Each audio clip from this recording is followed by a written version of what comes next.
Shalom Ouvracha, que Akadosh Baruch Hu vous protège, vous donne la santé, la joie, la prospérité, si Dieu veut. Alors, voilà, on approche, si Dieu veut, ce qu'on appelle les Yamim Noraim. On est maintenant en été, on approche les grandes fêtes, Rosh Hashanah, Kippour, les Slihot, et bien sûr, on approche la Hilula de Rabbi Haim Pinto, et je me suis posé une question. D'où les tzadikim, ils ont cette force, que ce qui sort de leur bouche, c'est accepter chez Akadosh Baruch Hu. D'où on dit, Retzon Yerav Yarase, Akadosh Baruch Hu, il accomplit la parole des tzadikim, à tel point qu'on dit qu'Akadosh Baruch Hu, il est commandé, le tzadik il commande à Hachem, c'est lui, le tzadik il dit à Hachem, je veux ça, et Hachem il est obligé de lui faire. Ben, mes amis, c'est parce que les tzadikim, leur bouche, ils l'utilisent que pour des bonnes choses. Déjà, ils mangent du kasher. Déjà, ils ne parlent pas de la médisance, ils ne parlent pas de la shonara. Déjà, la bouche, elle étudie la Torah. Ils prient. C'est une bouche qui est toujours connectée avec Akadosh Baruch Hu. Alors, une bouche qui est propre. Ce que Hachem, il demande, eux, ils font. Alors, Akadosh Baruch Hu aussi, ce que le tzaddik il dit, Akadosh Baruch Hu, il fait. C'est tout. C'est aussi simple que ça. J'étais émerveillé par l'émouna d'une femme de Montréal, qu'elle avait une fille, et qu'elle n'était pas très bien.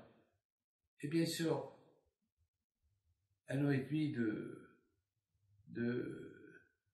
souffrance. Et je me rappelle, elle me raconte que je lui avais donné une bouteille d'eau, par le mérite de Rabbi Haim Pinto. Et qu'est-ce qu'elle me dit cette semaine? Elle me dit, Rabbi David, bon Hachem, la petite, elle va beaucoup mieux, vraiment beaucoup mieux, mais la bouteille ne se termine pas.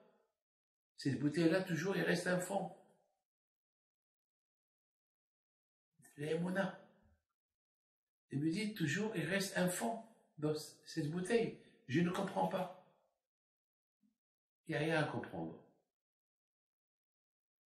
Le tzaddik, de là-haut, il dit que la bouteille ne se termine pas. Pourquoi? Parce que la femme, la mère de la petite, elle a cette éona dans cette bouteille d'eau. Cette bouteille d'eau, qu'elle a été bénite par le zikro de Rabbi Haim Pinto, cette bouteille d'eau, elle est là. Alors, la femme, elle me dit, Rabbi David, je ne comprends pas, ça fait un an et demi que cette bouteille-là, elle ne se termine pas. À qui je vais raconter ça? Je n'ai même pas voulu prendre le nom de cette femme. Pourquoi? Parce que je me suis dit, à un moment donné, je voudrais un parole d'honneur. J'étais tellement bouleversé que jusqu'à que j'ai pas pris son numéro de téléphone, j'ai pas pris son nom. Et cette femme-là, elle m'a bien raconté son histoire. Eh ben, la même histoire elle s'est passée avec ma mère. Ma mère, à un moment donné, elle avait un problème avec mon père. Pourquoi? Parce que ma mère, elle vient d'une famille aisée, du Maroc, de Imitanout, d'une famille très aisée.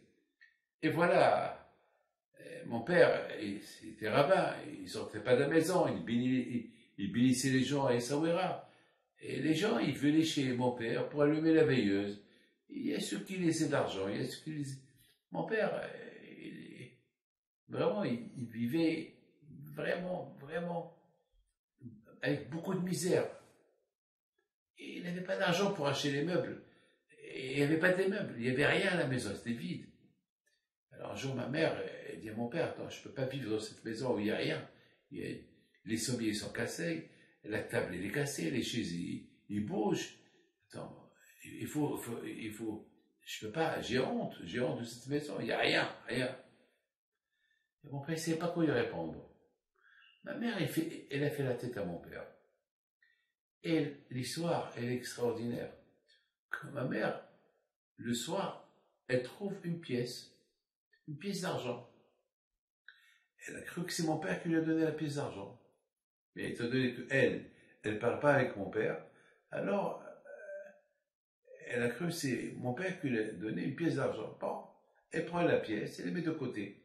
Le lendemain, encore elle trouve une pièce. Et, entre-temps, ma mère elle a fait la paix avec mon père, parce qu'elle a cru que c'est mon père qui lui donne la pièce. Donc, elle n'a jamais demandé. Et mon père, il n'était pas au courant qu'il y avait de cette pièce-là, pièce d'argent chaque jour. Et à un moment donné, il y a un monsieur qui arrive à la maison, avec un chariot qui arrive, avec des meubles, des lits, une table, des chaises, et des choses pour la maison. Mon père a compris. Mon père lui dit, attends, c'est une fausse adresse, c'est pas à nous tout ça. Et puis il dit, non, c'est la rabbinite, c'est votre femme qui est venue, elle a commandé, elle a payé. Mon père était étonné. Il attend ma mère elle arrive à la maison. Mon père lui dit, Madeleine, mais d'où tu as l'argent pour acheter tout ça? L'argent, mais c'est toi. Moi? Comment moi? Ben oui, chaque soir je trouve une pièce d'argent, j'ai ramassé, et grâce à Dieu il me reste encore plein. J'ai assez, encore. Mon père a dit, c'est pas possible. Moi, je n'ai rien laissé.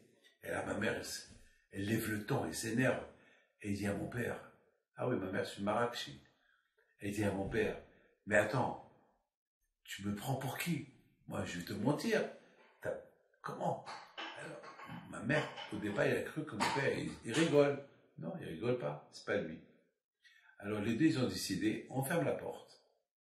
On voit demain, est-ce qu'il y a la pièce, ou il n'y a pas la pièce. Et le lendemain matin, ils ouvrent la porte, il y avait une pièce. Mon père dit à ma mère, bon, tu es une tzadékette. Tu es une tzadékette. Ta prière, elle est montée à Kadosh Baruch Hu.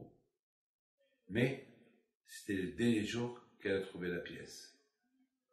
Bon, vous voyez, mes amis, à Kadosh Baruch Hu, il fait les choses. Ce que l'on ne peut pas faire, Hachem peut les faire. Et lorsqu'on a l'émouna, alors que je vais au privé. C'est ça, mes amis, la force des tzadikim. Que je vous protège. À bientôt, là, il et puis le 7 septembre, si Dieu veut, à Essaouira. À bientôt, au revoir.